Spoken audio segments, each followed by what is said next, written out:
Excuse me, sir. What do you do for a living? Oh, I'm the co-founder of LinkedIn. You're the founder of LinkedIn? Yeah. What's your name? Reid Hoffman. Can I ask you a few more questions? Yeah, of course. What inspired starting LinkedIn?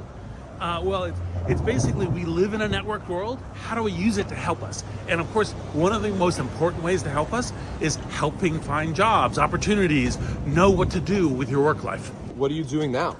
Well, I'm on the board of Microsoft, but I'm doing a variety of things. I co-founded a company to cure cancer through AI, and I also published a book called Super Agency.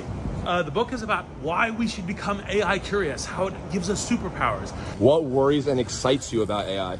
Well, exciting is a medical assistant on every phone for everyone, 24/7, every day of the week. A tutor on every subject. Worries? How do we as humans possibly fuck it up? What are some tips you could give the average person how to use AI effectively? Mindset of curiosity, start experimenting with it, try on something that matters to you. So Reid, what's one message you have to the world?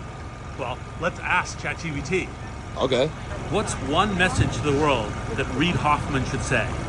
In a world where technology shapes every aspect of our lives, it's vital to use innovation to strengthen democracy and uplift humanity.